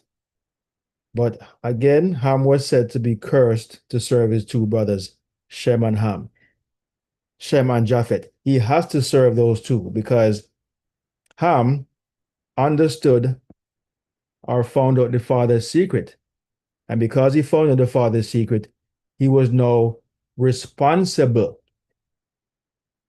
or given the responsibility to help his brothers or help the desire of the father to become objectified. The desire of the father is Shem or the He, and the objectified state is Japhet, which means extension, the extended state of the thing desired, or the objectified state, the physical state of the thing desired. Okay? So that's why Ham was cursed to serve his two brothers. And the two brothers in the story were forbidden from seeing their father naked. So in the story, when they went in on their father Shem and Japheth, they because they did not want to see their father's nakedness, they covered their faces and walked out backwards from the room so they would not see their father's nakedness. And people read that story and believe it to be something historical. But when you understand it, you can see how it correlates to knowing the truth. It makes so much sense. If it wasn't making sense before, well, we tried to figure it out as a reality story, um, or historic story. We couldn't figure it out. Because why all of that stuff is going on here about seeing the father naked? What does that mean? And he was drunk. You know, he was drunk and didn't know himself. But his son Ham came inside the room and saw him naked. And because he saw his father naked, he was cursed. And then the other two, so that their so-called don't get cursed or not cursed, they put a blanket over their heads and walked out the room backwards in reverse. It does that because you are not supposed to see how the thing is going to happen. And not only are you not supposed to see, you will not see, you will not know. It is telling you there is no way for you to know how you're desiring to buy a car, and you don't have a job. Why would you have a desire to buy a car and you don't have a job, but you have the desire to buy the car? You're not going to see how you're going to buy the car. You look in your bank account, there's hardly anything left. You haven't found a job now in 2 weeks, 3 weeks, 4 weeks, maybe longer than that for some people. And you have a desire to buy a car or to rent an apartment or to move. How are you going to do it when you're reasoning, when your five senses tell you otherwise? So there's no way to know. If you did know, you would not be thinking about how you're going to do it. You would just do it if you didn't know. They would know, there would be no reason for you to think how it's going to happen. The fact that you're thinking about how it is going to happen mean that you're not supposed to think of how it's going to happen. Because if you did, you would not have to think of how. You would just do it. But there's an aspect of you or your fourth nature, the ham, the vow, the feeling, the obsessive state.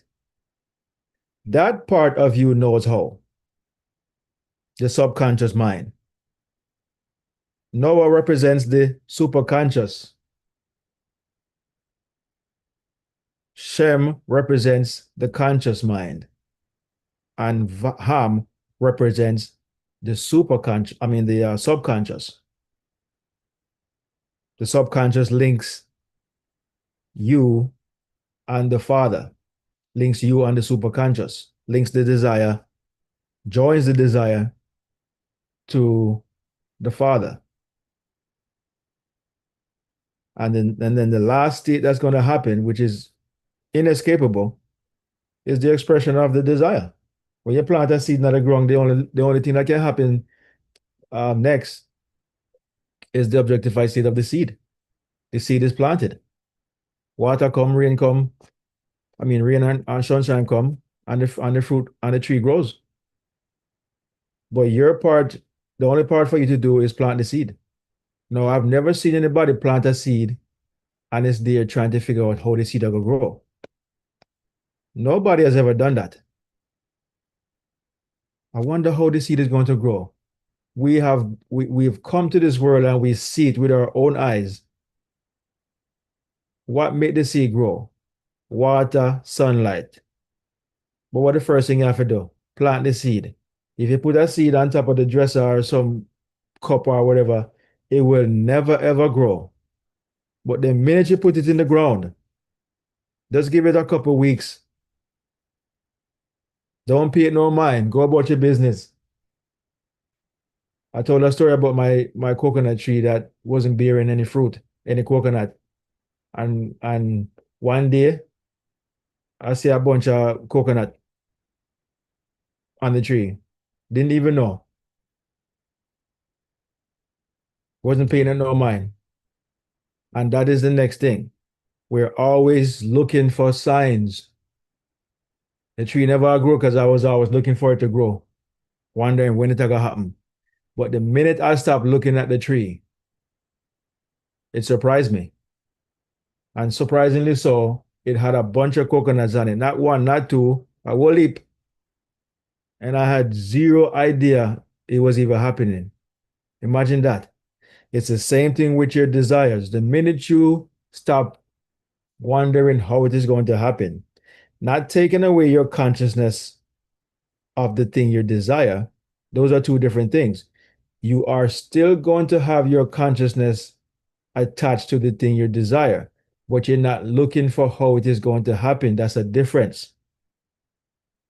And people get that misconstrued. I'm supposed to stop thinking about my desire? No. You're supposed to imagine the state of the wish fulfilled, not imagine how it is going to happen. Two different things.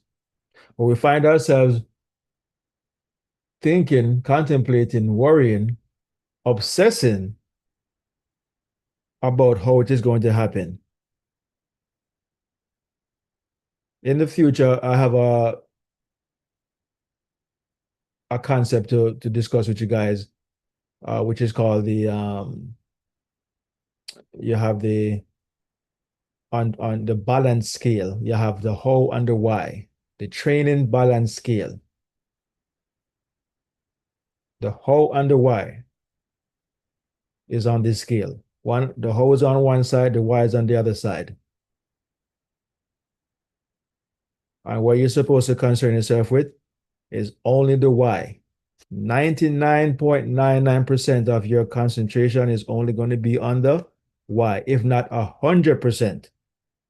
The how should have zero attention because energy flows where attention goes. And if you're looking at the how, wondering how, your energy is going to go there, and all it's going to be energizing is not knowing how. All you're going to do is create more of not knowing how this thing is going to happen because that's where your energy is going. Because to ask how is to not know. Okay? If you didn't know, you wouldn't ask. Just trust the process, the Yod Hey Vav Hey process, the four nature of consciousness, spiritual, intellectual, emotional, physical. Trust that state of consciousness. I saw it work. We were not supposed to know how nothing gonna happen. This is the state in which we operate. This is when they say you believe in God. Because to believe in God is to give up your humanistic aspect of yourself in trying to figure out how things are going to work. If you're trying to figure out how things are going to work, then you don't believe in God. You don't believe in your higher self.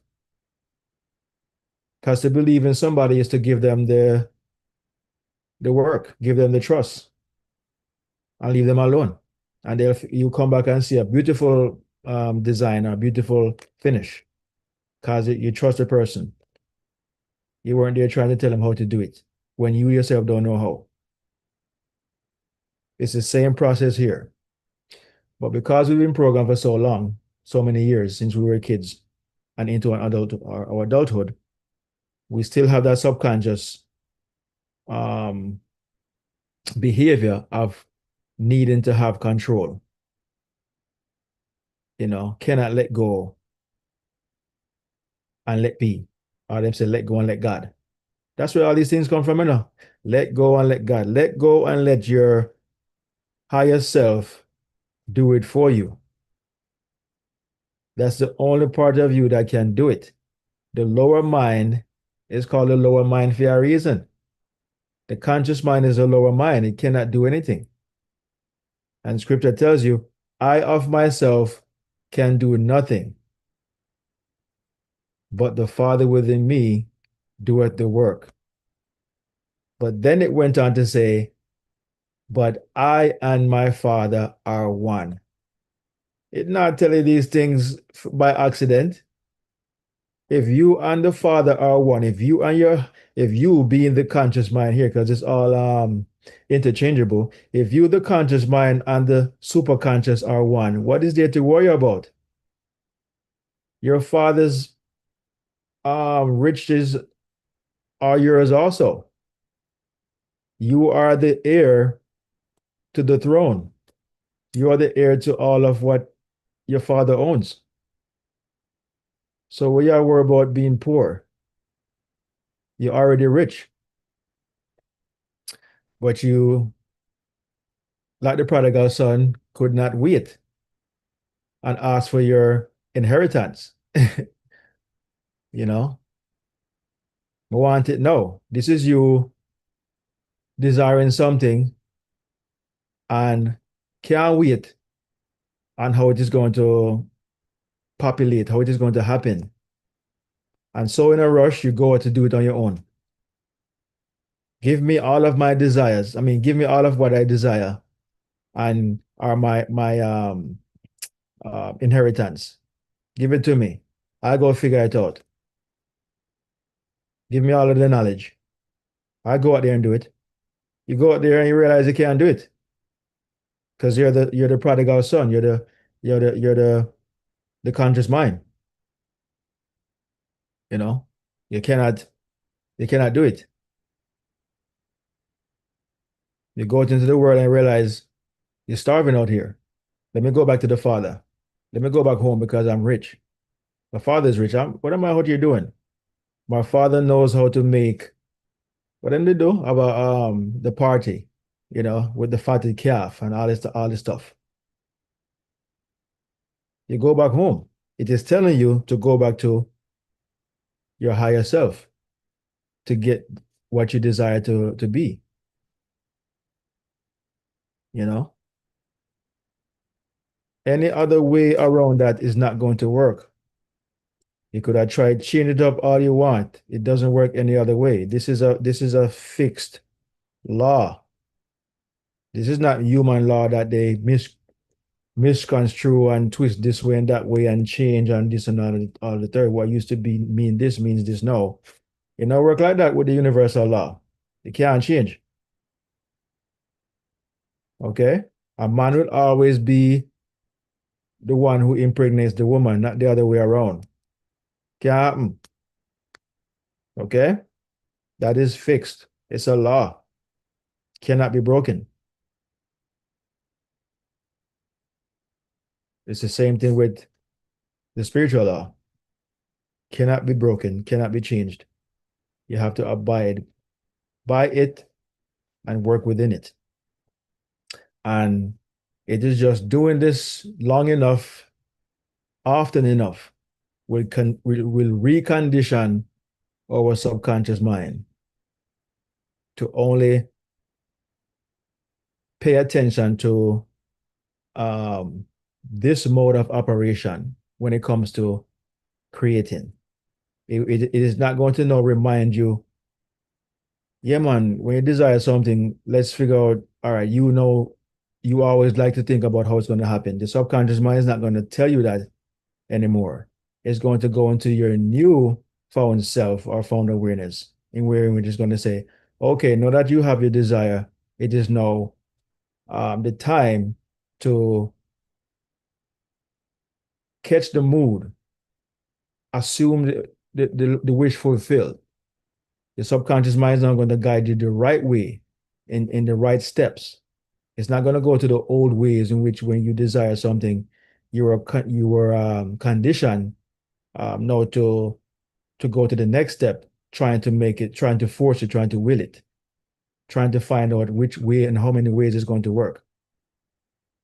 You're going to go straight into, all right, no, let me, the subconscious mind, um, go to the Father, you know, and to the storehouse, and I will learn the way, find out the way, and how to bring you your desire. You don't have to figure it out no more. Let me take over from here. Let me. I'm the ham. I know the Father's secret. I'm the vow. I know how to attach what you desire, you know, to the one desiring. Okay, I know how to attach the desire to you, so you can have the experience, the self-expression. You understand? But if we do it often enough, long enough, that's why we come here every week. We will start to recondition our subconscious mind. We have two balls of energy that we're always conditioning. All right. And you want to the new ball of energy now is the right way of operating. You want to make that ball of energy bigger. That is the positive ball of energy. We have a negative ball of energy that is so big. The positive ball of energy is like this small. And that's why we struggle. We have to increase the ball, the size of the positive ball, and decrease the negative one. Worst case, make them balance, half, even, half and half. Wherein if we have a little lapse in judgment, we catch ourselves quickly. But if the negative ball is this big, and it always the positive ball by that much, we're gonna spend more time in the hole.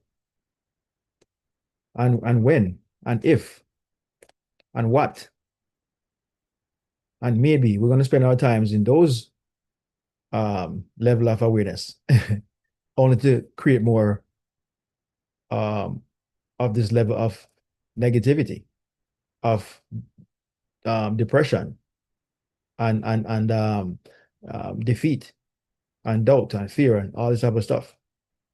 So we just have to increase our ball of energy in the positive side, and when we will know that side of the balancing scale is being equal, or no, we're operating from a highest sense of awareness when we don't spend too much time in the doubt side or the fear side.